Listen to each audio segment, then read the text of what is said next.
We will turning to Jeff. Hi. I've been living in Susan Day residential home for 5 months. I hope I won't live there the rest of my life, although most people plan it that way. I don't know what to do in the future. But I noticed, because most people there are elderly, and question you might ask, you know, oh, how old are you then?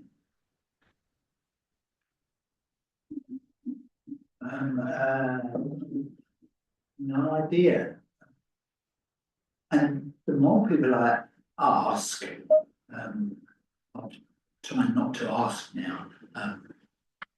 It's amazing how many people don't know how old they are or when they were born. I've now sort of curtailed my asking just because it embarrasses people. So I'm learning. I've been a trustee there for 15 years. Now I'm actually living there. It's Dunadver, it's the best residential home in North Devon. Yeah, Mike Edmonds, it's just moved. But he's and it just made me think about how people say how old they are. And that's what I was thinking about tonight. And I was thinking, you know, you've got a Bible reading everything. How old someone is? Well, no. But some people want to say, and in those days when Jesus was born, the first Christmas, lots of people weren't readers. It wasn't a common thing that everybody could read. It was in the Roman Empire, and lots of people didn't read. Those that did read Hebrew. So what if someone said to Jesus, how old are you? And how old were you when you born? Young, yeah. His parents would always say, he was born during the census, because when Jesus was born in Bethlehem, in a barn probably, it was the Roman census. So everybody knew the Roman census, and that's when he was born, because his mother and father, who were going to Jerusalem to celebrate the Passover, had to divert, because all male Jews had to register in the town where they were born. And Mary and Joseph went to Bethlehem. You could say just by chance. Well, it's in the Bible, a prophecy that the Messiah would be born in Bethlehem, but they went there to register and do the Roman census. So if anybody asked Mr. and Mrs. Jesus, his mother and father, they would say, census year, that's when he was born, census year. You had a year to do it. If you were born somewhere, you have to go and register. So that's my thought for tonight. There's loads of good things in the Bible about Jesus is born and where, and we've got a little thing at church because it's Christmas and manger scene and all that sort of thing. But the shepherds, yeah, they came to look at Jesus in the back of a pub or something like that, wherever he was. But the Magi, the wise men, by that time Jesus was living in a house in Bethlehem somewhere. That's all my spiritual bit. Let's just pray for tonight's meeting. Heavenly Father, we thank you for the gift of prayer. Some of us use it often, some of us use it daily, some of us don't see the part of our scene. But Lord, we come to you as a group of people that are concerned about our town. Most of us, it's where we live, where we work, if we're working, and we're in the town we feel responsible for. So we ask that you will give us wisdom tonight, all the things on our agenda, all the things that come into our minds as we're sharing together. Lord, give us your wisdom, we pray. And as we give this new year and new opportunities, we give you thanks in the name of the Lord Jesus Christ. Amen. Thank you, Jack. So we move to the agenda, item 1, to receive and agree apologies and reasons for absence. I think we've got apologies from councillors Gearan, Irwin, and Karen. I've also had apologies from Sarah Johnson as well. She can't make it today. June, hopefully. Oh, and June, my apologies. Yes, June is online. Sorry, that's how I neglect. She is online, so if we do need to defer to her for anything. No problem. Moving on to item 2, to receive declarations of interest and consider members' submitted dispensation requests. Any declarations of interest? No. No dispensation requests, okay. Now, item 3, anything for chair's discretion or information only. I know we have 2 from councillor Elliott. I have 2. Anybody else? No, that's good. Right, 3 for later on. Item 4, to determine which items, if any, on the agenda should be taken to public excluded. There's one bit of information that has come in very late in the day, which I'll do as part of my verbal report, which I'd like to put into part B. The knock-on effect of that might be that your item 11.4, where you need to agree your precept final figures, might need to move into part B as well. Because the information I've got will have a particular discussion that will affect the precept, maybe, or maybe not. One for part B anymore? No, good. Moving on to item 5, public participation. Norma. Welcome back. Yeah, thanks, Chairman. I'd just like to ask, I don't know if anybody can answer the question, but when I went down to the museum, what about a week or so ago, I was talking about they would probably might be moving to the public road post office. What he was saying at the time, he said, if we move, we have to try and raise an awful lot of money. He was talking about $1 million. He said, could that be correct? Even if farmers could actually own the premises and convert it into flats, and then down on the downstairs, please, there was that could be part of the museum downstairs. With the Morrisville North End District Council, will they provide the finance to put the amenities in there, or is it they have to find the amenities by trying to raise the money, because he was talking an awful lot of money. So in the case of what I'm really getting at, he said you won't get a museum. We can't raise the money. I'll defer to Laura on this one. Well, unfortunately, I don't think that's truly accurate, Norman, I'm afraid. So I don't know who's obviously relayed that to you. So the discussions at the moment with the museum is, yes, they are in discussions with North Devon Council. North Devon Council have bought the building and the accommodation, and the money that they've got to be able to do that can only be used on the accommodation and the building itself. So the money required for the museum, or what would be, whatever happens on the ground floors, whether it's the museum or something else, has to come from another source. So the North Devon Council is working alongside the museum. They're putting lots of things in place, and they're working with one of their senior officers, and they're applying for funding from various parts, whether it's lottery funding. I'm not party to those discussions, so I don't know exactly what's happening, and we've not had a recent update, but it is moving in the right direction, and it's not, there is no case of you're not going to have a museum. They're working very hard to try and make it work, and the museum themselves aren't doing it solely on their own. They are having an awful lot of support to try and find that funding, but it'll come from big pots of funding, whether it's heritage funding, whether it's national lottery, whether it's postcode lottery, we don't know. But yeah. And just one other thing, on the television, it's good news whether it ever comes or not. They're still talking in Wales, or driving the service across from Wales. That was on the television tonight. So Oh. on the computer. Yeah, Okay, a ferry service record. I'm unaware of any conversations that are happening with regards to that at the moment. I would imagine that'd be down to the harbour master and North Devon Council, so. Yeah, you'll see that, I suspect somebody in the room must have seen on television. Yeah, well, I put it on Facebook. Thank you, Mr. Chairman.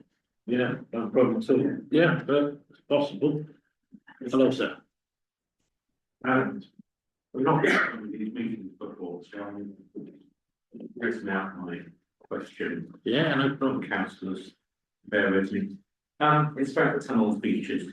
I'm concerned that Ilfracombe has quietly lost one of its leading tourist attractions, namely the tunnels beaches. I'm informed that these will now remain closed to the public due to the cost of making safe some unstable rock. As far as I'm aware, the beaches have been open to the public since the tunnels were cut in about 1836, more or less 200 years ago. Since this time, beaches have been Ilfracombe's premier tourist attraction and are currently listed by TripAdvisor as an essential place to visit, with the green owl logo signifying the top attraction. According to DEFRA, it is the only beach in Ilfracombe with a safe bathing accreditation. Heel Bay is obviously, in my view, slightly outside Ilfracombe. With Tunnels Beaches Limited now investing millions in their massively expanded wedding venue, and with the increased income streams that will presumably be derived from this in mind, surely the relatively modest funds could be found by the company to keep the beaches open for the wider benefit of the town and the tourists. The council recently and rightly saw fit to stabilise the cliffs adjacent to Capstone Parade, and that is without any income stream to offset the cost. Cannot the council bring any pressure to bear to commit the owners to keeping the beaches open to the general public? Might there be sources of grant funding available that the council could advise the owners with? I'm very concerned by the long-term implications for Ilfracombe as a tourist destination if the Tunnels beaches remain closed. Thank you. No problem. Anybody want to give any feedback for that? Well, Yeah, I had, this happened, people say around about April, May time last year. I was contacted then, I know Jamie well, so I got hold of him, a fairly lengthy chat. It's not quite as simple, as what you're saying. You'd be aware that whilst it might have been like for 200 years, there's all sorts of, risk assessments and one another, everything gets bogged down, much more than it ever used to. So what happened was, the complete story was a big chunk of rock come down, a section of rock come down, and he had Tom Garnis go in the following day, and they did what they call stabilise the cliff. So they send blokes down on ropes from the top, anything they think is loose, they knock off, and by the end of the day, Tom Garnis gave it a clean bit of out. He said the rocks in his view looked all right. So they cleaned up the beach, opened up the following day. When they went down to open the following day, he said there were two pieces of rock, each was approximately the size of a wheelbarrow, and they were partway down the beach where people could and would have been, sitting, picnicking, whatever. So his two options that he's looked at, or is looking at, if you were saying that it is fine now, perhaps he hasn't completed it, but one was to do was to net the whole cliff, and that's between 250 and 500,000, because he said at £2 a go, he'll never get his money back. Or the other one was, which is the preferred solution, was if he was allowed to put a concrete shelf.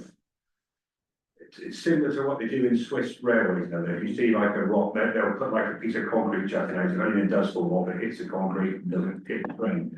I don't think the local planning office was Rick Rawley keen on him adding the concrete to the cliff. So there's a bit of an impasse there, I think, and it's a significant sum of money. You said relatively modest. I know Jamie's got a nice selection of cars. He probably does turn over quite a lot of money, but that would just be a charitable donation. The cash return on that wouldn't really pay for the investment, I don't I know. was sort of thinking, hopefully, I mean, possibly as a heritage attraction to some degree, there might be funding available from, you know, lottery or whatever, but. But anything we could do then is, I mean, the problem with that is, I mean, in all fairness, whilst I did say doing that would be a charitable thing, the actual company, Tunnel Beaches Limited, is a remarkably successful bank account. You know, I mean, literally, like, you know, his internet banking thing, the wires glow between the Tunnel Beaches and West Down. So I suppose it doesn't make a very good case for a charitable donation. I'm guessing, I don't know, but I mean, I'm sure that we'd be happy to communicate with him and try and get an update, perhaps, and see if there is anything we can do. It just seems a concern to me, purely personal level. We chose to live here in the centre of the town, we have to garden certainly. It's a fantastic venue for families, and we've spoken to umpteen tourists who enjoy going there. And It's the number one search on. Is it Hillbrook, I think? Yeah. Number one search, yeah. So, you know, if there is something that can be done. I wouldn't hold my breath, but that would be it. What we're saying, Yeah. but it, We can touch base again, because the last communication I had was in August, and to be fair, the figures at that point were between 750,000 and 1 million.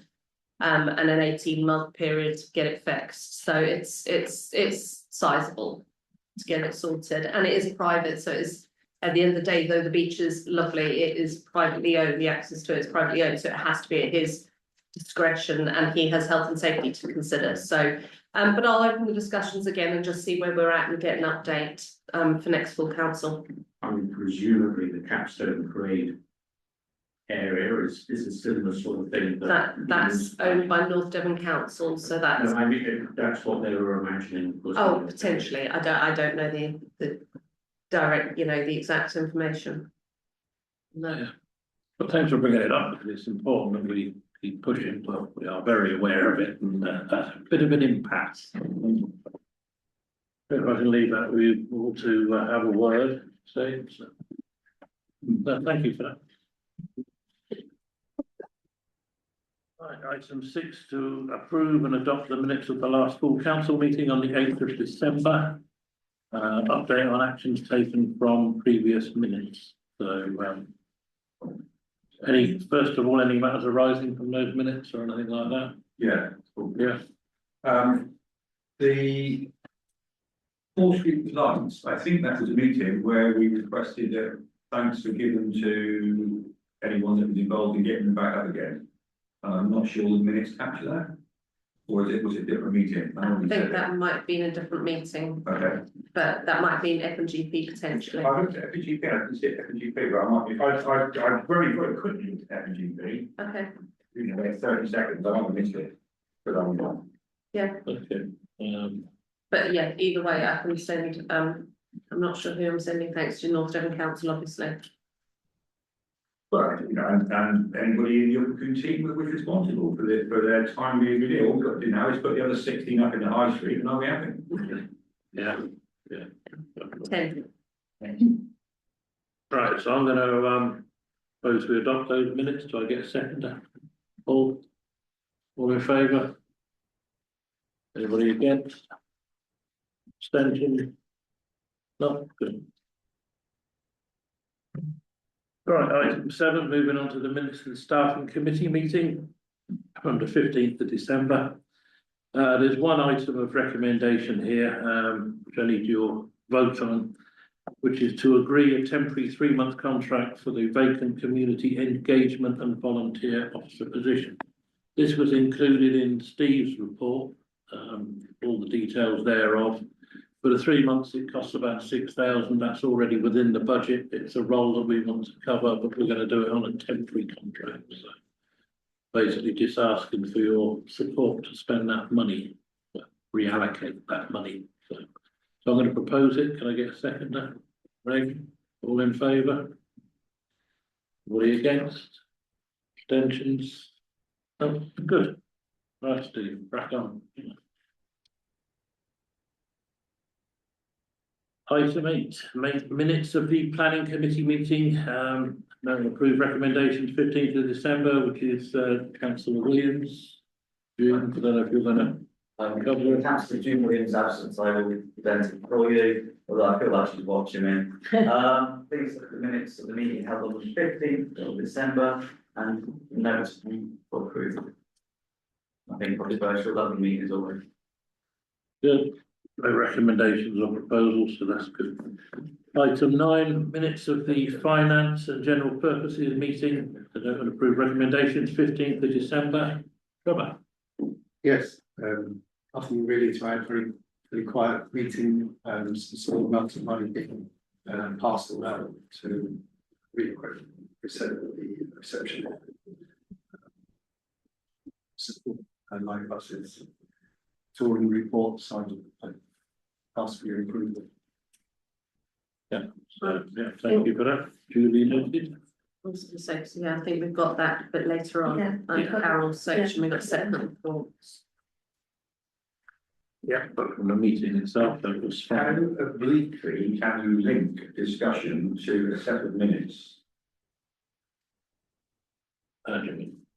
Well, if you're interested, under item F 2512, we briefly discussed a street sweeper machine. Just in case you wanted to know, East Devon Council got a 2019 machine that is in Hussey's auctions on Wednesday and is currently about 400 quid. Well, if it is 400 quid and that's under 5, if I can run it past, I need to know exactly the details, because we have already pre-budgeted next year's budget for a new one, which was around about 2,000. This And one that's would be one. about 40,000. Yeah, I'm not sure we were looking at something of that quite capacity, but it depends on what it is, I think. If you can send me, if you can send me information, then we can have a look at it and I can Okay. get approval by the chair. Yeah, well, but 500 quid, yeah, I'm sure we're very interested in that. Well, yeah, you say that, but we've got to find somewhere to put it Another, when not in use. another porta cabin. No, I'm not sure that's within budget just yet. Okay, so moving on to item 10, proper officer report. Yeah, obviously I haven't done you a written report because I haven't been here. But I'll just give you a brief overview. One item, as I said, I'll put into part B, that was information that's come through today and that will have an effect on the preset. Just to let you know, we've had the insurance valuation that we commissioned from Underwood Wright, the chartered surveyors for all the buildings. I'll bring that to F&GP officially, to be seen.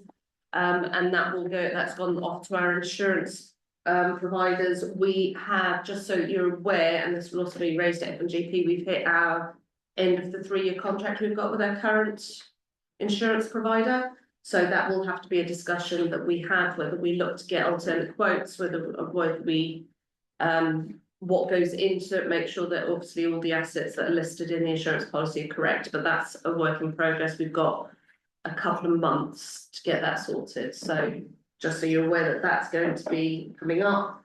As I said, that go to F&GP first. It would be nice, obviously, if councillors can get involved, so if anybody is keen, who has some insurance in, background maybe. So yeah, so just to let you know about that. And then I chased up the nursery because obviously not much has happened, being over Christmas time. They just waiting on their properties team and they've got a meeting tomorrow to try and chase it all up. And I'm hoping that we'll get the ball will start rolling pretty quickly now. So, but at the moment, nothing to report on that. And nothing much else has really happened in the last 2 days that I've been back, so. Okay. That's the short proper officer. Did really well. It seems to run a lot better. That is not, yeah, that. Just saying. You can save money and do without me, you're very welcome. I'll be off to benefit. Let's not get, don't keep playing the video. Right, moving on to item 11, the RFO report. And there are 5 items, sub-items within that. Carol. Okay, so we received my report The first bit is obviously to agree the invoices for payment. There is an addendum which you all should have had I apologise, David, it does say 2016, I think it should be 26. But there you go. So in total, there's 22,000 due out over January so far. Is there any questions on any of those to be paid? It's fresh out, is it? Fresh out, that's the cleaners for the loose. Okay. Could I have another proposer to pay these, please? Trevor, no seconder, John. All in favour? Nobody against? Lovely. Okay, that's the first bit out of the way. Right, the report 2089, this report which you received was followed on from the discussions had in FNGP, and there was a few notable changes to the budget as we were doing the precept. So the proposals that are there are 5 proposals of changes to the budget, which we've actually put into the budget, so you can see how much it's likely to be. But there was, following discussions, there was an amount of 500 to be added to the town council department so that the men sheds can upgrade your boards. There was 500 again to be added to the Ilfracombe Centre budget, which is to accommodate some of the recommendations that were provided from the Poverty Truth Commission, and that would be added as into the sinking fund. It was so that they could facilitate them moving forward from the end of the project, so it can get some of the community things that they've highlighted within that report that you've got last month into place. There was an amount of 250 to put in the budgets for training, and this again was linked to the Poverty and Truth Commission. So it was £1,000 in total, split between training for staff on the reception, and dealing with clients coming in from the work in Poverty Truth, 500 to accommodate some of the projects. Then there's 500 to be added to the town council department as a donation towards the running of the night bus, which has been discussed before. And this will mean that next December, the night bus will run again. And then I finally got the updates on the business rates, which we shared in the F&G, and that in total, it's not an overall increase. In total, the business rates will reflect a total of 59,100. That's for all of the business rates across all of our buildings and all of our sites. So I've adjusted each of the departmental business rates so that it comes up to that total. Basically, from those changes, the precept will go up from what we decided in December to 57,952. 57,000. No, 579. Yeah. Yeah. There was a 579528 It's a 9.4% increase on this please that. I did work out the amount for the band D, and it goes up I think 41 pence or something. Yeah. 41 pence. Good value for money. So really, I just need agreement for those 5 additions, but this total might change when we go to part B. So, That's a week or a month. pardon? That's a week or a month. The 41. Yeah. Yeah, so it's that a month, I think, isn't it? Yeah, 41 pence a month for household. So could I have proposals for those additions to the budget?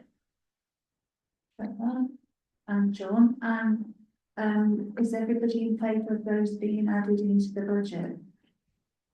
Yeah. Okay, Against, nobody against. good, they're added in. Lovely. So, we will park part 3 of that to Yeah. part B. Yeah. Because obviously the count is not on the final amount until we've done that.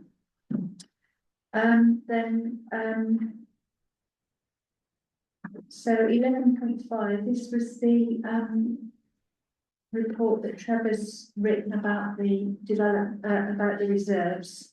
So do you want to go through that, Trevor? Yeah, it's really just an accounting nicety. It's, we have a spreadsheet covering our reserves.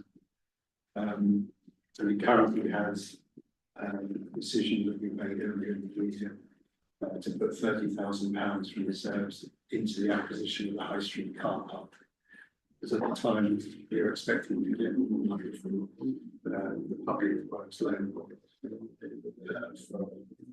about £950,000, and we put 30 into his, the total cost of buying it. In the event, we see it all changed, we didn't turn to the DMO office and take out that loan, we took out only from the Merseyside Fire Service, which was much greater than the purchase price, so we didn't need, and we didn't put the 30k into the pot because we already had plenty of money to buy the car. All we need to do really to present an accurate reserve spreadsheet is to update the fact that we initially passed a motion to say we're going to put 30k in buying this, to put in a new motion to undo that. Because we didn't need it, we haven't spent it, we won't spend it in this financial year. It may well be in the next year, but that will be on a separate spreadsheet. I'm so deaf, I just can't hear hardly anybody in this room. It's possible for people to just speak up a little bit, so. Yeah. Right, we agreed to put £30,000 into buying the car park because we thought without it we couldn't afford to buy it. In the event, we got a much larger loan than we expected. So we didn't need the 30,000 we didn't want. But that 30,000 is still sitting on a column of figures saying that's what we're going to spend this year to buy the car park. But we're not going to because we've already got it. So we just need to take that 30k out of that column. And we can put it in next year's column, or we can just leave it out. But basically, to produce an accurate reflection of what's in our reserve, we need to remove that 30k because it's not going to be spent, it hasn't been spent, and it won't be spent this year. So because it was a vote of council, Carol can't really remove it without us voting. We got to unvote it, exactly. And that can be done quite easily. Yeah, it's basically, it's paper, at the moment, it's a paper trail. Come the end of the year, I will present F&GP with the full reserve breakdown. And then what we do is we set the reserves for next year, what we think we're going to spend or not. And what we think we're going to put into the reserves, and then a new portfolio of reserves will be produced. You've got a portfolio last year, which you agreed it will come to full council. This is the portfolio for 26, 27. So it's just that 30,000 was put to spend and actually went to put into that bit. So I propose support that, that's you're sensible. Yeah. mhm. All in favour? So if I never got to do anything. Well. Everybody against? We broken out, that's good, right, so we'll put the money back in the pot. Yeah. Yeah. on paper. I'll redo that. Yeah, Um, that's it, Karen, anything else?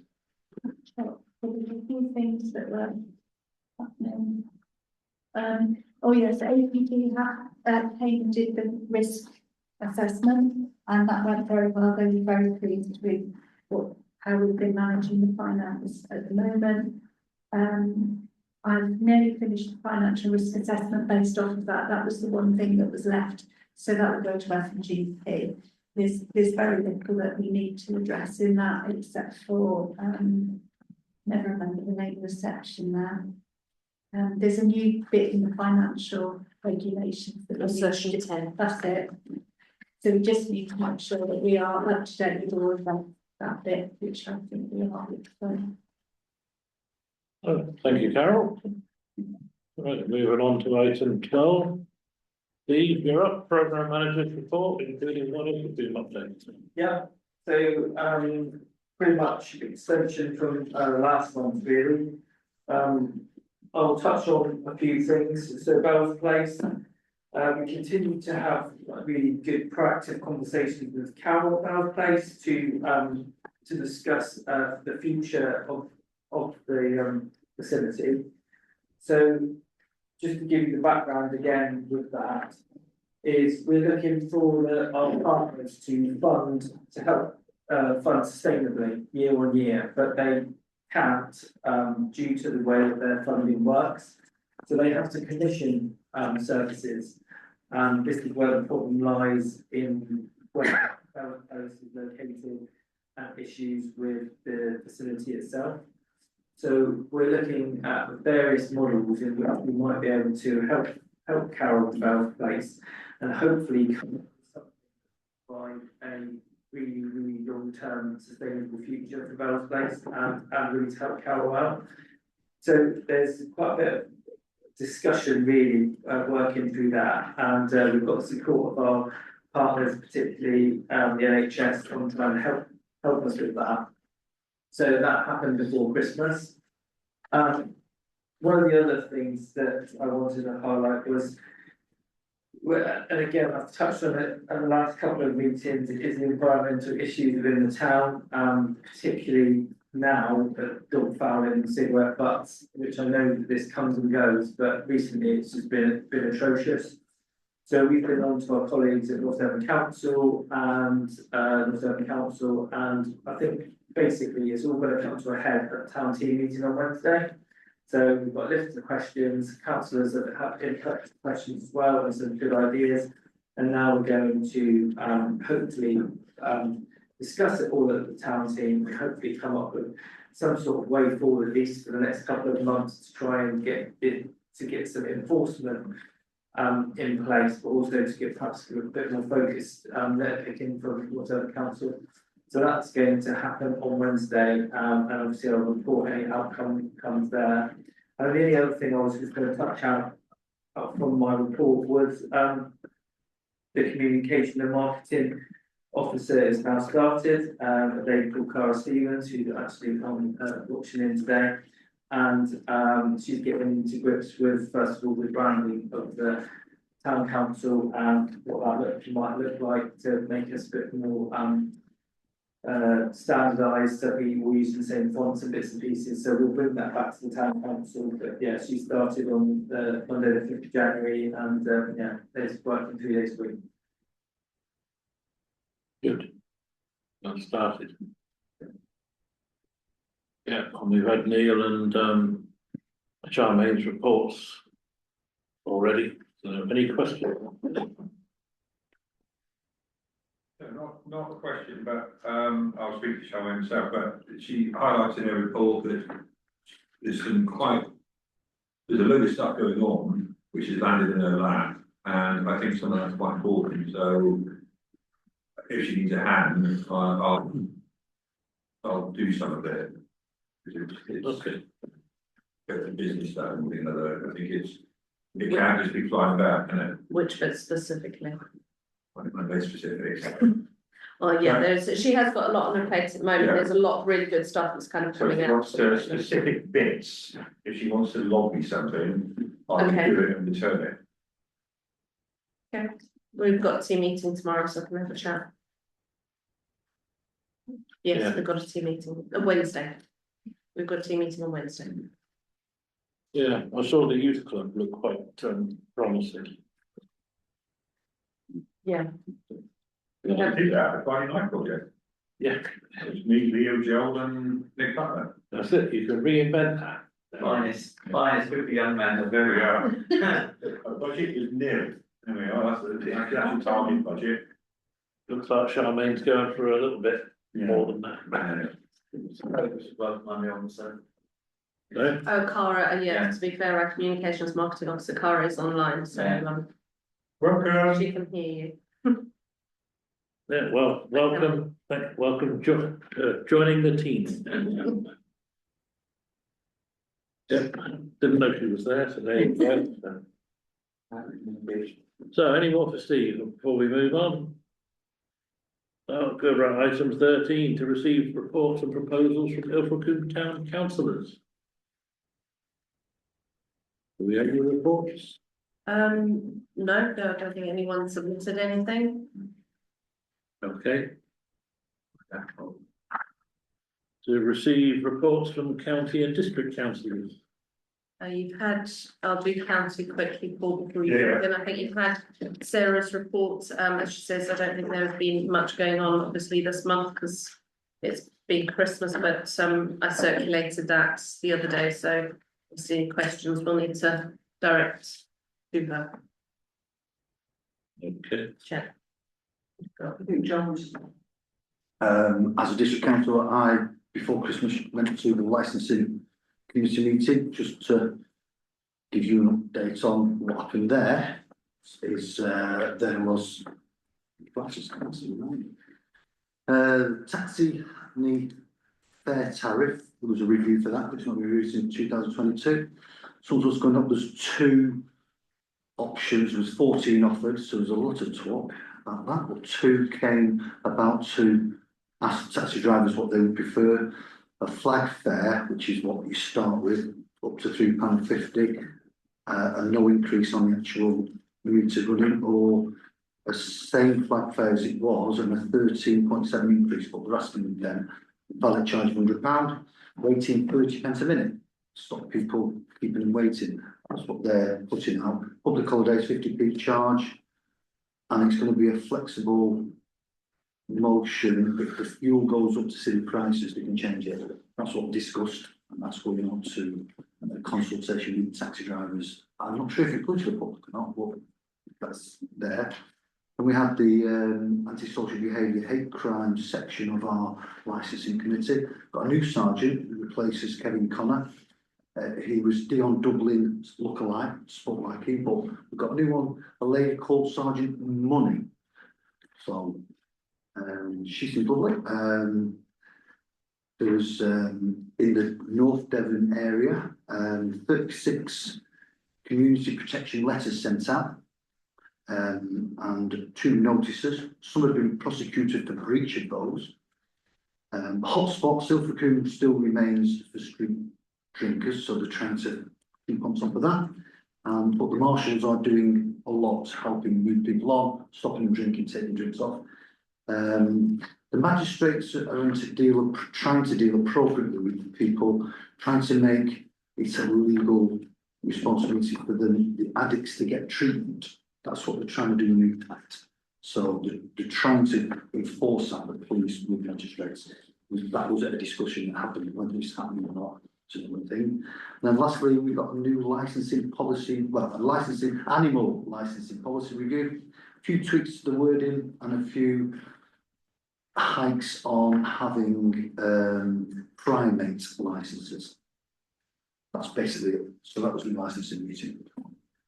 Any questions? No, thanks. Any questions?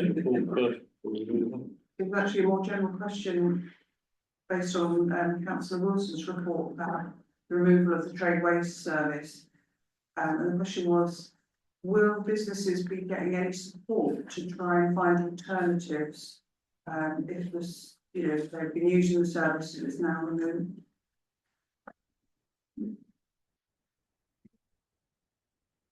There's various groups and talks together, so the guts of what happened is.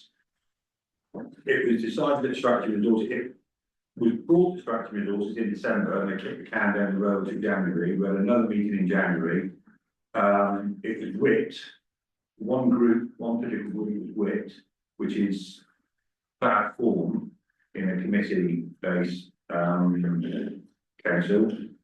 However, as a result of the whipping, the vote was 5-5, and the council leader, who happens to be from the party that did the whipping, also used his casting vote to make sure it was shut down.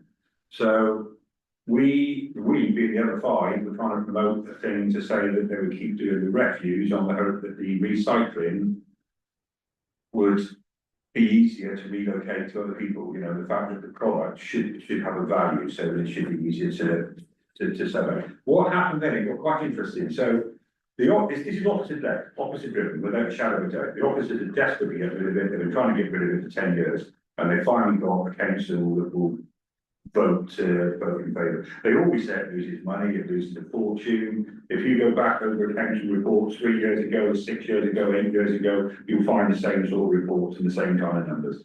So they always seem to muddle through. This time they got away with it. They've got it cancelled. However, there are a few within a certain political group that have got the ump about being whipped, and there was a big Lib Dem meeting the day after policy and scrutiny.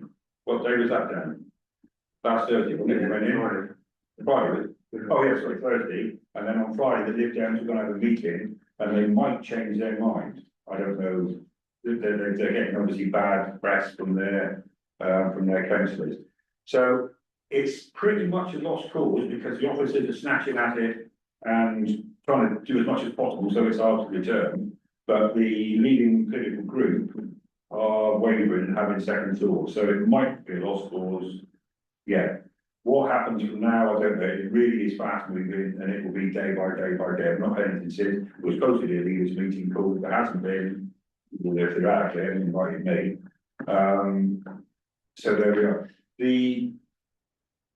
One of the things that I suggested in the Stratford Resources Committee is that rather than leave all these people with nowhere to go, homeless as it were, why don't we spin off all their contracts into North Devon Council Beans Limited or whatever, an SPV, and then sell that SPV to PIPA or something like that with a contractor, which rather than sell it for whatever it's worth, £1 million or whatever, sell it for 50p, but on the condition that they, for 2 years, they keep the same figures and they make sure that they serve the same customers. Because one of the worries is if you own the one that's used as an example is the pub on Pultmore Arms, the Blind Road owns it. But I mean, it's a pub and there's nothing within about 3 or 4 miles.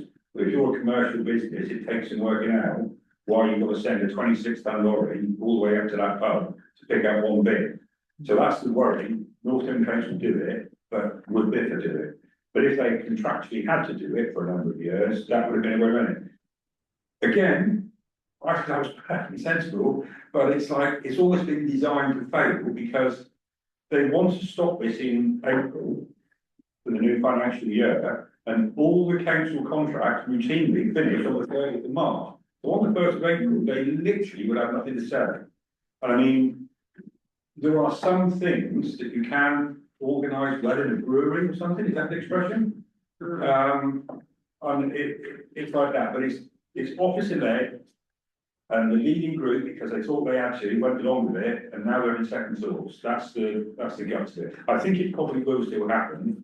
There is a lot of emollient talk from Ken and John Triggs to say that they will make sure that all customers are led by the hand. They'll have 3 months' notice, so they'll have assistance to get new contracts. So that is going on, but how far it goes, I think it probably will finish now. I mean, there's also what was the thing at Policy and Resources? We said we'd it's going to be a big review of how we got where we are, because there's been lies told and this has been right and information has been withheld and all this sort of thing. So it's going to be but it's usual thing. Lessons will be learned. People will be very sorry, and you know what it's like in the newspapers when anything like this happens. It'll be there. Thank you. Can I just ask one more question? With the retirement of, Rich Preston, is it appropriate to send out thanks as a town council? Because he's been a very good, advocate for the town, and very supportive. Yeah, I only saw his emails today, I've not had a chance to respond, but Thank you. George, Man, you may. Yep, right, Okay, anything else for those reports? yes. yes. Dawn, I'll be putting up a timetable there, right, so this is your timetable now for local government reform. There is a 7-week, so we don't know what the government is gonna suggest yet, because all the figures, everything went in November. And there's gonna be a 7-week consultation based on a combination of those things, one of those things, all of those things, whatever, but the consultation will start in February 2026 for 7 weeks. There will be a final decision made round about summertime. The government will be, that's boring, that'll be in Parliament. The structural change order, again, that's a parliamentary thing, that happens then. But where it's important for us is that was when the moratorium starts. So anything you're going to do about moving stuff around or trying to acquire services or trying to acquire freehold land or whatever has to be done by September, October. After that date, it's not impossible, but after that date, they can't do any transactions over £100,000. I mean, if you wanted like the grass and the corner bit between Park Road or something, probably worth about 50 quid. You can still do that. But if you want, if you've lost your mind, decided you want the swimming pool, that would have to be before September. Elections at the new unitary are currently proposed for May 2027, unless it looks like Reform's going to win. And then the new councils will start in April 2028. That's pretty good. I would just suggest the members want that photograph and be sent around Canada, I would have thought. It's probably useful for people. Yeah, I think that's general public knowledge. Yeah. Now, the next one, if we can go to the next photograph. Before we go on, do you expect that North Devon Council elections will still go ahead? Yes. So you'll have NDC councillors being elected and these folks on the. It's likely, but there's the next thing as well. Yeah, you'll have Because two councils It running. may be that there's, one of these councils might start being a shadow council. Yeah, So there's talk that there'll be a shadow council, but there's equally talk that the old councillors will be asked to stay on. And I don't know how it works, either in a quasi official role or whether an advisory role or something. It's a mess, but I mean, in fairness, we'll have to see what the consultation says and the decision says in February and June. But at the moment, yes, there's going to be a complete mishmash, and there's going to be 2 people marching around saying, I'm your councillor for probably 12 months. yeah, you'll have two councils running alongside each other, one the unitary council and one still Devon County Council and District Council, that will remain, so. How that's. Yeah, nobody really understands or knows how that's gonna work. So you don't short to councillors, I mean, to be fair, if you need a councillor to do something, you time. Right, okay, so now this is where I fall out with them quite a lot, and I'll explain why. I think I'll try and explain it to you, and if I get it, because either the councillors on the strategy resources committees are incapable of understanding English, or I'm not explaining it very well. And if it's the latter, please explain to me and I'll have another go. So, North Devon Council have got a huge amount of assets and a huge amount of things that they own. Much of it through historic transactions. All the car parks in Ilfracombe used to belong to this council. They were given to Barnstable, or to North Devon. They were given to North Devon as a quid pro quo for North Devon stumping up the money to finish our swim baths, which was halfway through being built at the time. In 1973, we ceased to become a racing authority. We didn't have the money to finish the swimming baths. So North Devon Council took the baths over, finished them. That cost, even back then, it cost 50,000 or so. And in fairness, car parks then were about 6 months a day. So it was probably a fair deal. Since then, it's gone the other way. However, what they're saying now is that they will only look at transfers of things that cost them money. Only things that cost, such as parks and gardens, street sweeping, if you want your toilet, or toilet is compulsory, you've got to do that. All stuff like that, you can have as much of that as you like.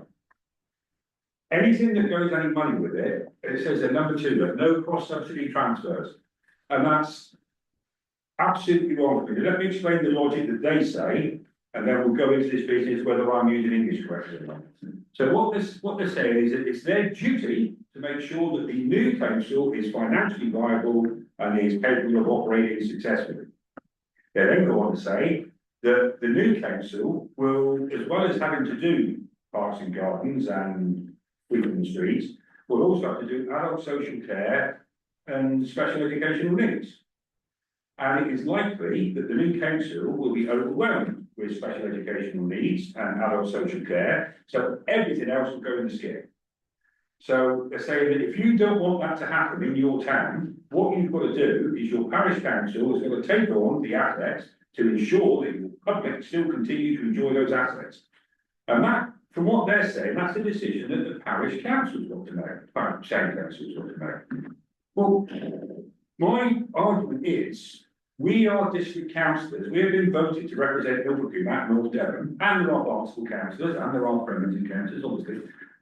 So, surely, as those councillors, we could decide in North Devon Council what's important, and if we chose, for example, to say, transfer all the parks and gardens to Ilfracombe Town Council, but also transfer whatever it is, Brookdale Car Park, which is round about, I don't know if it is, but say it was about the same, then the district council have taken steps, they've made the decision to ensure that parks and gardens in Ilfracombe carry on and are protected. Now, to me, that's a sensible thing to do. If North Devon councillors think that that's important for their parish, then surely they should be allowed to make sure to take the decision at North Devon Council that they'll give parks in, and it doesn't have to be parks and gardens, it could be street sweeping and Brilliant car park or whatever. There are these deals to be done. What they're saying is no deals. The point I'm making is at a district council level, they could decide that's a really important thing to do. We don't want that to be lost under special educational needs or adult social care, so we'll transfer all that away. But the argument in Barnstaple is that no, you can only have the expensive stuff, and you know, if you want anything to carry, if you want your streets to be nice and clean and tidy, you've got to take it on. If you want your parks and gardens, you've got to take it on. I completely agree with you, and I think negotiation of cost zero is a sensible idea and a sensible option. And I'm surmising when I say it, because obviously I do not know, but I would imagine what they're doing at this stage is they know we can preset. Oh, yeah, no, And then they know that we can preset, so they know that no matter what, if we decide to take them on and we do the community engagement, and Parks and Gardens is one of those things that the community wants to keep, we will take them on and we will preset it. Yeah. So at this point, they're not interested in trying to make things cost neutral because it's of no benefit to them, because if they keep the income and lose the expense because we can preset it, that it's justifiable that we take it on. Yeah. So, and I completely agree with you, I understand, but think that probably be where, and again, surmising, it might be where officers are coming from and going. Oh, no, absolutely. Oh, no, absolutely. And that is probably why they're doing it. Yeah. What should be happening, and like you are saying, is that the North Devon district councillors, like you, should be fighting more to get more cost neutral, so that we are not completely. But if I said to you. So that our parishioners are not shafted in the next Yeah. 2 to 3 years by having, you know, preset increases of up to $1 million, if not more. But in my view, all the people in that meeting were a sad indictment on the British education system. Duly noted, but that's already. So, some of this comes as a directive from central government telling councils to hang on to their money-making assets, or is this just a local decision? There's more pages to that, there's guidance in there, but they could cross, the no cross subsidy transfers, that is the North Devon Council decision. That's very much their decision, and they're saying I'm guessing, but it's possible that there are people in that room that think they might get a job with a new authority, wouldn't it be nice if they had lots of money? That's pure summary, pure summarising, but they are very, the point I was making there is that everything they're talking about, this went on for 2 hours. And every single thing is all about North Devon Council, the new council, what will be good for the new council, what will be good for North Devon Council. At no point, I make this point, at no point did anybody in this presentation mention what would be good for the people of North Devon, what would be good for the towns of North Devon. That was never mentioned. It was all about sustaining North Devon Council, looking after itself, oh, we're going to make sure we do this. And the new council, oh, we're going to make sure we do that. That was all this 2 hours was all about. Toilets all over again, but bigger, so. I fully agree with what Laura says, you're, I think you hit the nail on the head. This LGL is a great topic, I love it. I've got to be careful because I'm employed by a council. But I think it's a very dangerous game, because I think they're looking at Somerset as an example where this went wrong, where a lot of assets, the council, with what new authority got, all the money making stuff got distributed out, and they got left with very little in the pot. So the new authority will need, it's going to have a big expense, it's got to take on roads, then it's got to take on social care, everything. So they obviously want to keep and assets and revenue coming in, can't blame them, but they're the council tax up as well.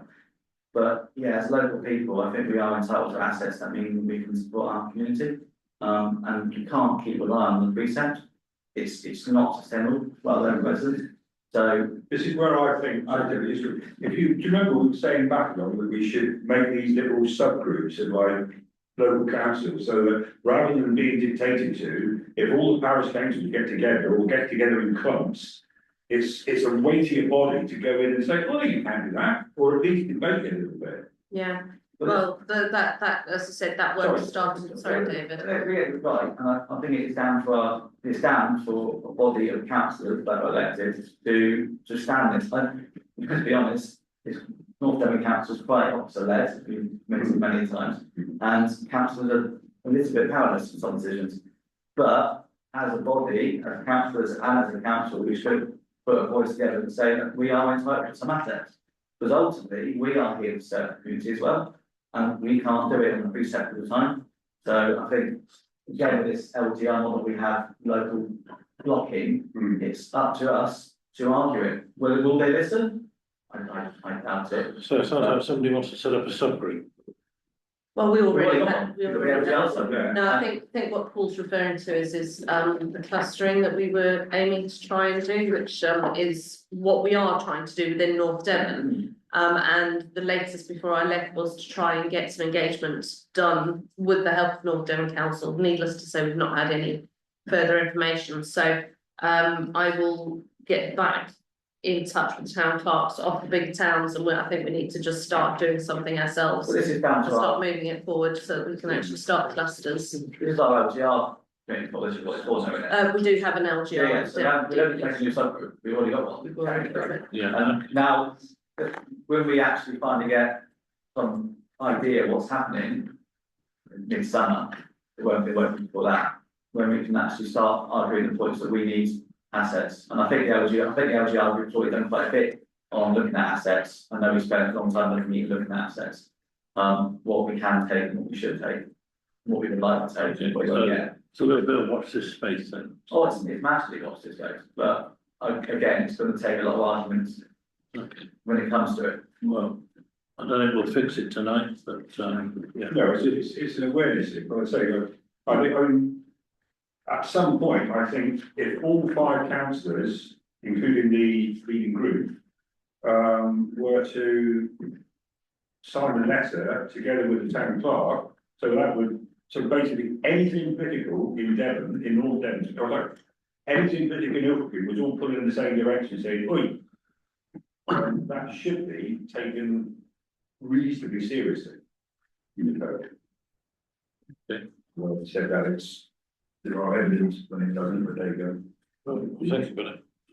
Wouldn't it be, I mean, it'd be a good thing to do that, wouldn't it be, as Laura was referring to, it would be good to get something from the cluster. Yes, that you're already absolutely, creating. yeah, absolutely. It's only when you get us, South Molton, Bideford, you know, unless lots of pile in with a single letter, say we the undersigned, and you've got like a dozen Yeah. parish and town councils, that'll make them sit up.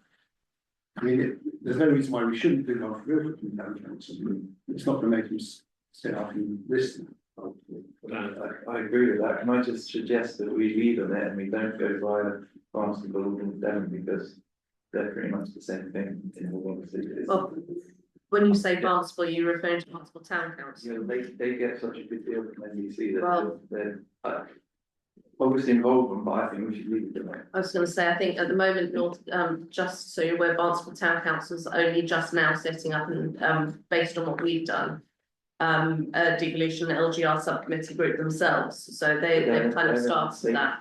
It was NBC, when they talk officers, they can talk like they have Barnstaple Council. We might. But I think it might be a bit disingenuous on that because they too are also fighting, so I'm in close discussions with them, so, and And the We other are- thing is, that many other councils, in fairness, are probably better off than we are in this. Yeah. Because of that thing with the local government reform, we literally gave everything, this is the old boys, I know they're all dead now, but I mean, they all literally gave everything to the town now, to North Devon, to finish off the jobs that we were doing. South Molton is worth, God knows, only a million. they, They've got their- yes, you know, their own car park for rentals, so they've got nothing to worry about.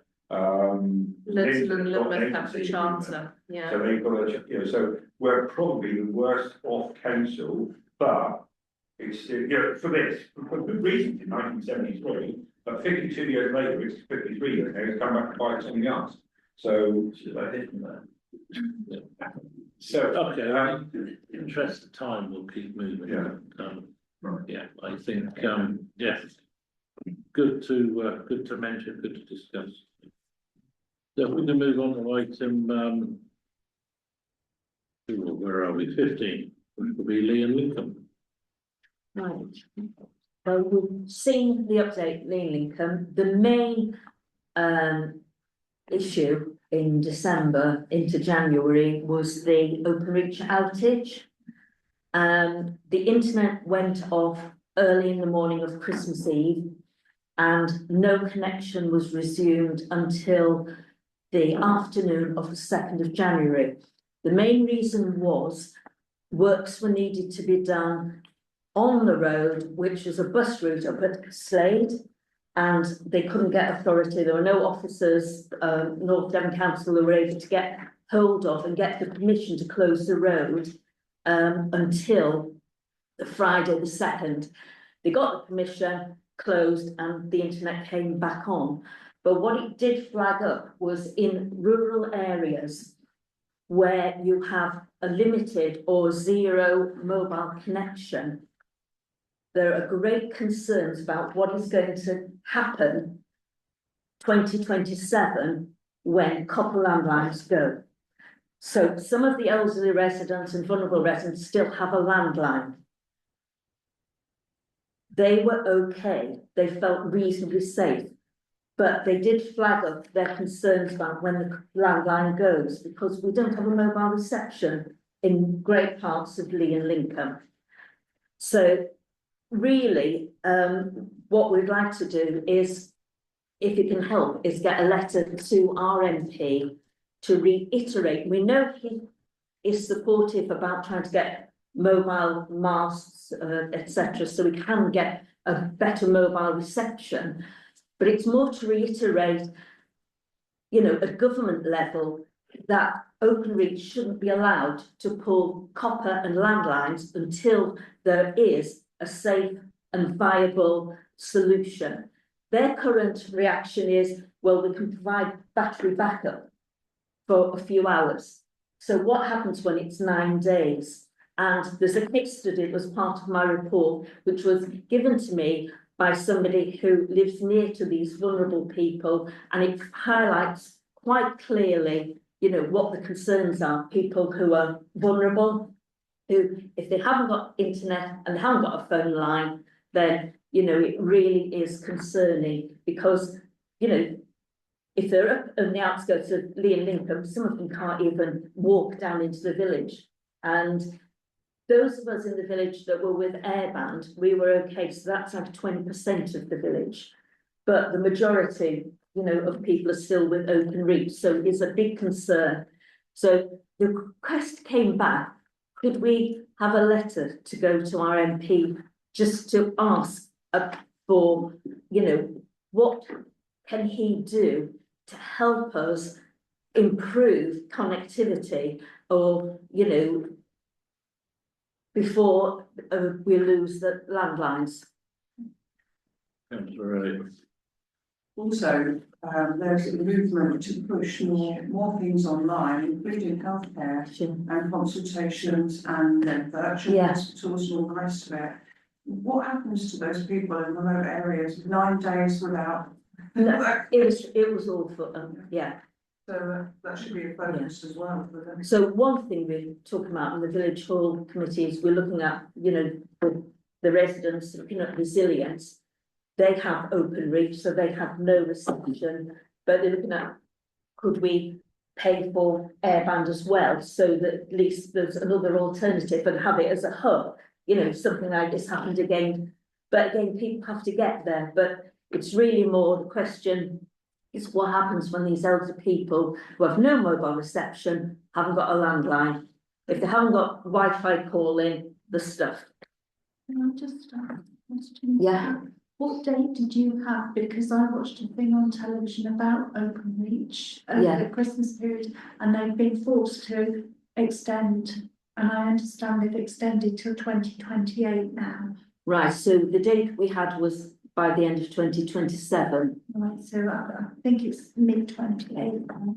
So I think, yes, so we weren't alone, there were other outages, but it's, I think we've got to reiterate that it's not just us, there'll be lots of rural areas in North Devon that will have exactly the same problem. And I know with the Residents Association, I know Alan Bannister's been in contact with the MP and, you know, trying to push again for mobile reception, but I think it would be good if that was supported by the town council, you know, giving this example, and feel free to use the case study showing these vulnerable people, you know, what was happened to them. What's the answer? Well, what was the actual fault pattern? So it turns out that it was something in the road up at Higher Slade. I mean, I know it's on film, but friends of mine went past the day before and Open Reach just happened to be working there the day before it went off. However, they think it was animals chewing something, chewing cabling. I'm right, aren't I? Squirrels or rats or something that got into. But nothing could be done for that whole period because they couldn't get a permit. So that's another thing. That's nonsense. Huh? That's absolute nonsense. It's urgent work, isn't it? So I got in touch at the time, I got in touch with Councillor Wilson, and it was just before she went off on holiday, and she did try, but there was nobody available in council to give a permit, to get a permit, and the first date was the 2nd. Sounds like that needs to be fed back. Yes, it does, definitely. Oh, yeah, so there's got to be backup cover. I mean, yeah, we've got a backup. If something happens, we've got an emergency, haven't we? We can get the maintenance guys if something happens. Yeah, it's not good enough. Well, the cabin attendant of the highways has got the mobile phone number on the website, so you can ring the cabin member and get them, and they will have the number of the officers. I mean, there's a traffic place, there's a traffic office, it's operating 24/7, you know, all the cameras. So we chased it, and I was told a message went out and came back and said nothing could be done until they were back on Friday the 2nd. Well, perhaps we can clarify that they must have cover. Yeah. Yeah, so, David just said, Network Operating Centre, NOC, it's 24/7, 365. People inside, so. Well, maybe you need to get statements of what should have happened. So would it be possible, Laura, to do something and But if Carol's saying that the date's been put back a bit, that's good. It's already been put back. Yeah. It's, what are they doing? Just putting it back and putting it back. We've got to, you know, they've got to work to get a solution in between. I tell you why I bet Overreach is a bit touchy, they're not working with the president, you know, all them bodies, we give them that, yeah, wasn't it, because they kept Oh. just turning up and. But apparently they could do that because that was emergency because it wasn't on a bus route. But when it's on a bus route, they can't just shut the road, apparently, which I didn't know. But if the water exploded, you wouldn't you? But speaking to an Open Reach guy who was out doing nothing connected to this whatsoever on the Friday, we work on my neighbour's phone line. He's basically said that a lot of them, Open Reach are getting rid of a third of the workforce at the end of March. A lot of them have applied for redundancy because they reckon with the fibre rollout, there won't be as many problems. So if we've had a bad situation, it's not going to get any better, is it? Let's hope they're right about fibre, not having problems, but. Yeah. But if you need any more info, Laura, I can. And then just very, very quickly, this just came in hot off the press. I mentioned on the report about the Lincoln toilet. I didn't mention this, but before Christmas, I got in touch with the conservation officer because down at Lee and Lincoln toilets, the walls that are not part of the toilets but attached to the toilets have been coming away. They're pretty horrible concrete walls that keep moving. Gavin was down doing something else. We talked about it and thought, wouldn't a better option be, rather than rebuild these horrible, is to remove them and put up some lower fencing. It would improve security as well because we've had some graffiti on the back of the toilets, so it would be more open, more visible, and also the area behind the toilets is going to be National Trust, so you know it would look onto a nicer area. It would look better. It'd be easier for the guys to maintain. So the conservation officer came back. She'd been in touch with the planner Matthew Brown to check if it would be okay because it's a conservation area. They are happy for us to remove these concrete walls. We can then work to do something that's going to work better. But the main reason we want to check is that we can just go ahead and remove them now is there's a massive pile of rubble belonging to the building site that's currently behind the toilets. And I've got the okay that whilst it's there, we can dump this concrete onto it and take it away. But once it's gone, it's down to us. So if anyone's got any reason to object to that, but it seems to be a sensible idea. Get rid of some old rubbish onto this pile and then we can. Sounds good. So something for us to decide. No, I don't think so. I think. Just carry on and Carry on. liaise with the residents and whatever. Okay, thank you. That's it. Thank you, Pat. Right, item 16, correspondence, licenses and notices, and this was all about the local plan survey. Yeah, well, the local plan is being redone as, I'm hoping you know. To tie in with that, they've obviously sent through this list. I'm not going to go through it in detail. I'm hoping that you have had a look. If anyone has or notices, and please do read it and check, because if it's not in, it won't go into the local plan. Please let me know if there is anything that you think we should be adding to any of the sections. Obviously, Lee and Lincoln have got their own separate one, so I don't know if you can take that to your LLRA or just even have a look yourselves and make sure that everything that's required is in there. It's basically just to list all the amenities and the businesses and things like that we've got within certain reasons. Obviously, I don't think we need absolutely every single business that is in Ilfracombe. But yeah, so rather than go line by line, if everyone can please review it and come back to me with any alteration. We do need to kind of go back to them quite quickly, so if you can, maybe by the end of this week, please let me know. It was a long list. It's a longish list. I mean, obviously Lee and Lincoln is a much shorter list, but Ilfracombe's quite long. But if there's anything that is glaringly obvious that we think needs to be in there, please let us know. Okay. Item 17, to review and agree licence or acceptance of licence for bandstand at Runnymede Gardens. In all the plans, we've got the discussions before about taking on the licence. There's a copy of the licence. Any questions on it? Well, we brought this up last full council and I think we deferred to Greg's expert knowledge and you kind of came back today, didn't you? Yeah. With some bits. Yeah, you came back saying you'd forgotten about it. Yeah. How did this come about, Laura?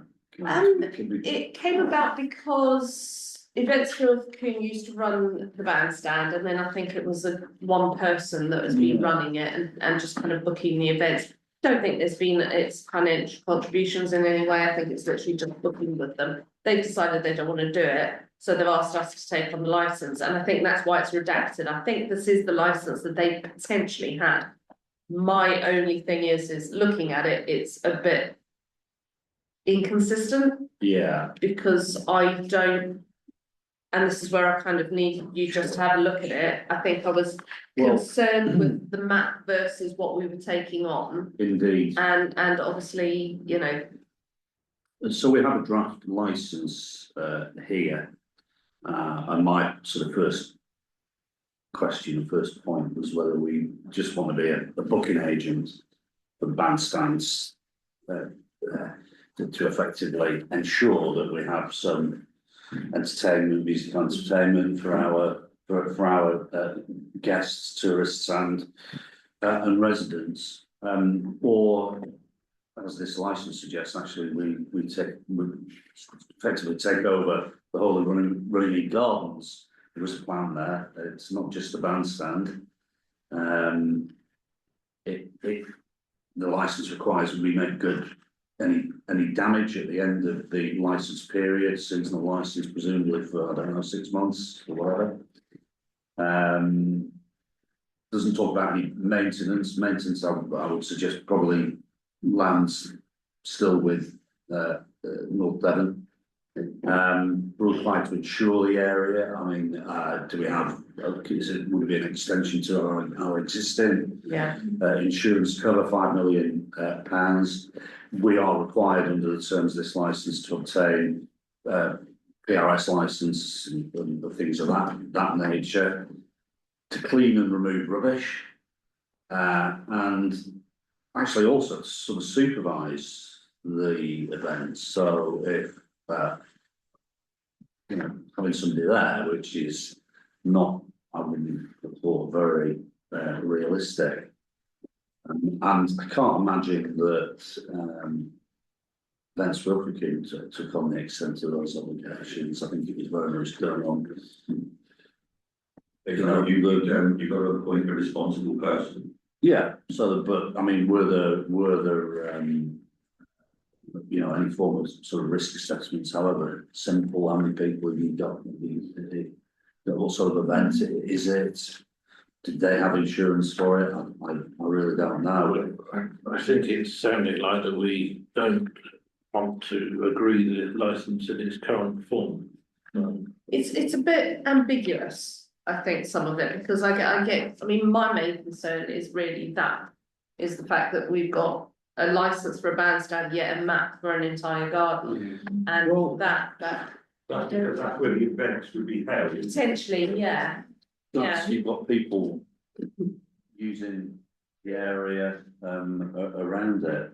Yeah, and I'm sure that the reason the previous people who ran it, like you said, I don't think that they were involved in clear ups and sorting out. I think that would have been down to the event organisers themselves. They were literally like a booking agent, which is the route I would much rather go. I don't want to be anything more than somebody that we can promote it, we can push it, we can make sure it's booked, but I don't think and we can maintain the bandstand itself.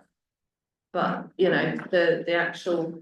It all depends how strict they want to be. I mean, in fairness, it was all done by Anne Dooley, wasn't it? It's only the fact that Anne's now. I think they've moved on to a gentleman called John. I can't remember who it was exactly. So you should always get a letter and not around saying, you should get could you give us 200 quid to I expect everybody got it, grocery, all that. And then she had a budget, and she'd go and try and get like the Safe Molten Town band and that sort of thing. Okay. Yeah. Well, I think go back and tell them what you want as opposed to what they're offering. So. Yeah, Yeah, I can see absolute justification for having some involvement in that to ensure that we have ongoing entertainment there, but I think our responsibility should really be limited to the bandstand and the booking out process, whether we have a draft a suitable sort of risk assessment if we're insuring it, if that's a practical thing to do, just to make sure that whoever is using it abides by some reasonably simple rules. That's really. Just to reiterate, they don't pay to book the bandstand, the event. Well, there's no, I think that's so traditionally it happens. I think it's, and in terms of somebody using it, you're not allowed to do a full. You're not allowed to go around with a bucket, you're allowed to have a bucket to collect for whatever reason, but you can't go around again. Tickets or something. But there's no prohibition against doing that.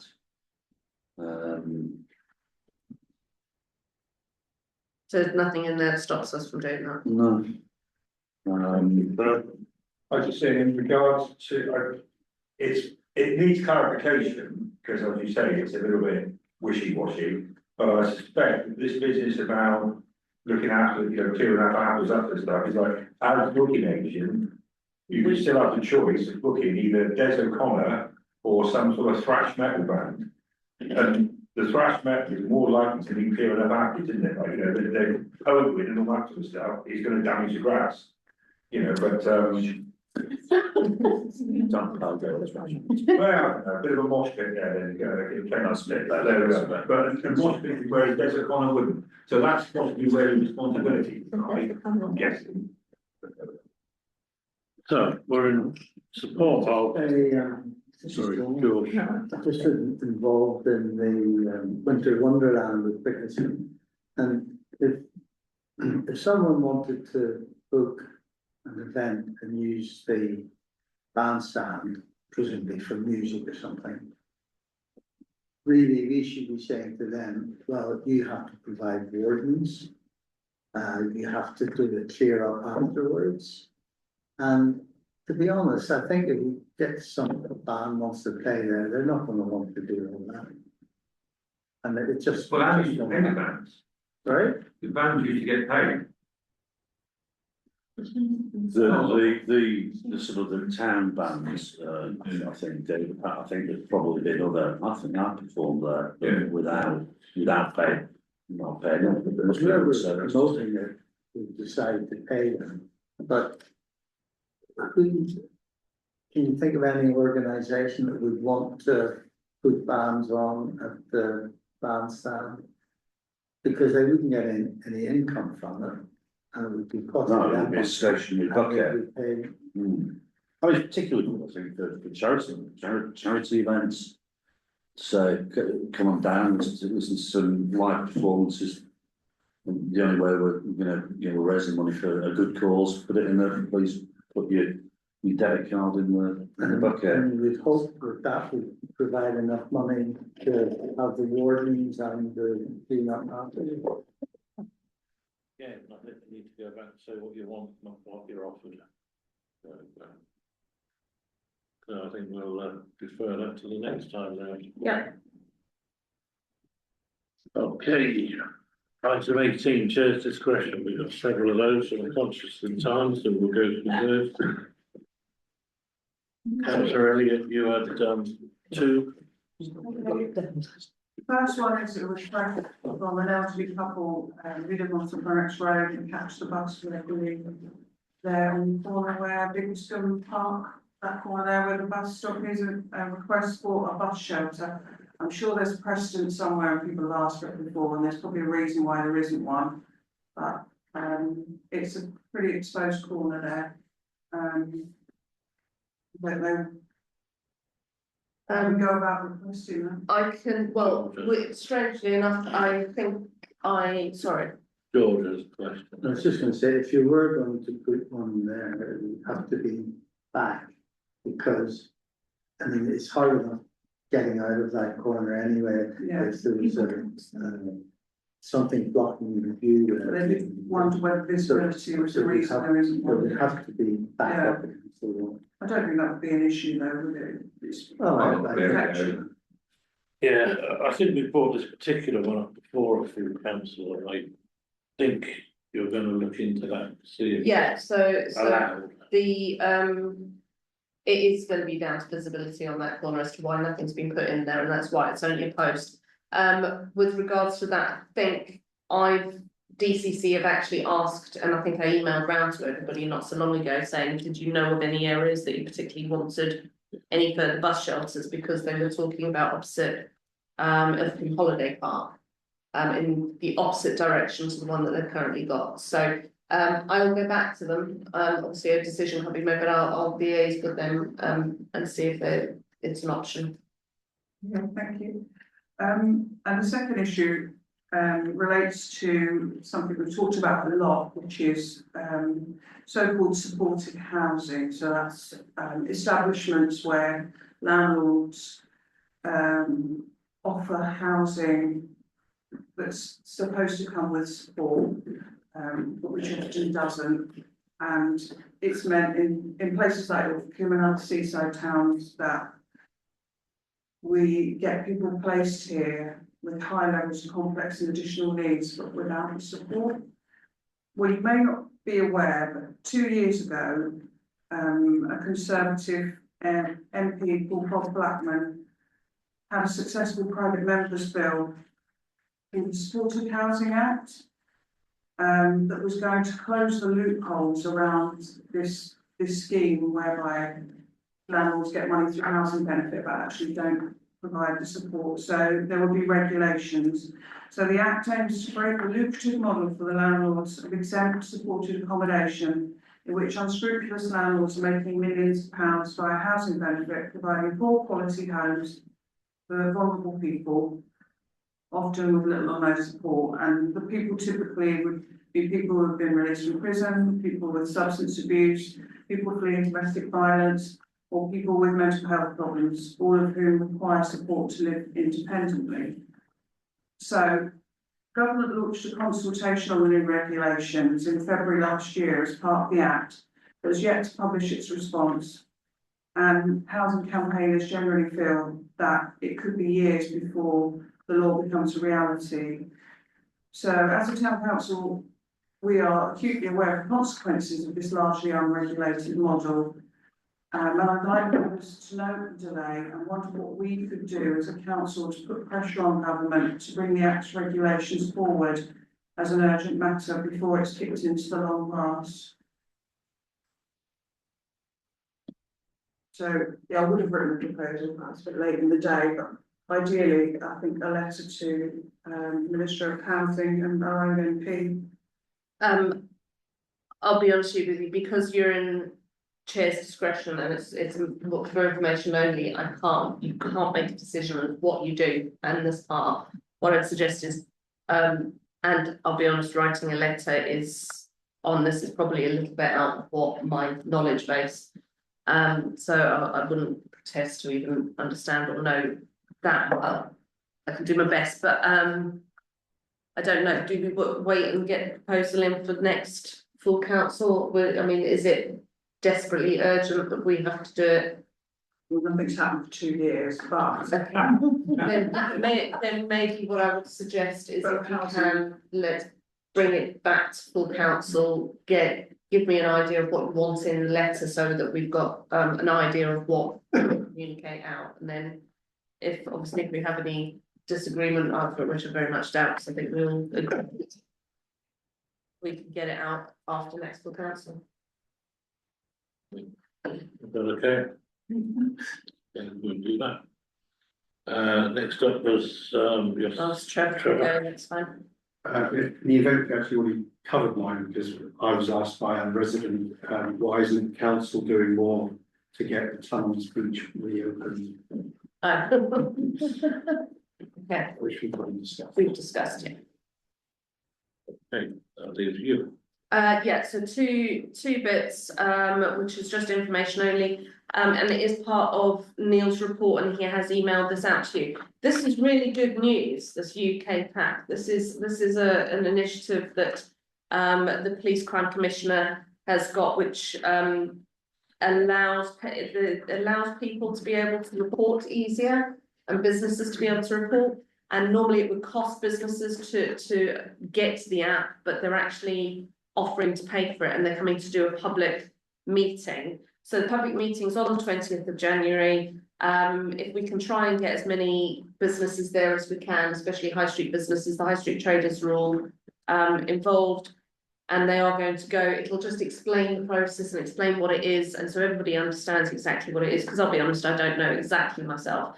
But Neil's done a really good job on tying up, and I know that our Hannah Harrington, who is the North Devon Council, what's Hannah's title? Town Centre Manager, thank you. She was also trying to push for this, so this is something that is quite good news for who wasn't on the radar for it. So we've now got it on. So it's going to be at the Lantern in the club room at 6:30. So if yeah, just come along, please. So that kind of ties in with the ASB side that Neil reported on as well in his report. And then the last thing for my choice discretion is again about the Poverty Truth Commission will be coming in. James will be presenting to you all next full council, so February the 9th. We will do it at 6 o'clock, so it will be an early start because it's not going to be part of a public meeting. He will be presenting everything that they've done, the videos, the outcomes. It is very, very well worth coming to see, as Mark was at the final thing, and we were all a little bit. It was really impressive. So please do come along to that 6 o'clock next full council. Okay. Okay, I will email or remind you again. Thank you for that. We just need to get the public chair. So, yeah, reading the actions of the meeting before. We'll let you know. We'll add it into the minutes. Yeah, okay. So I'm going to propose that we move to part B to cover the other bits and pieces. Members of the public, you're free to go now. And we'll be stopping the recording.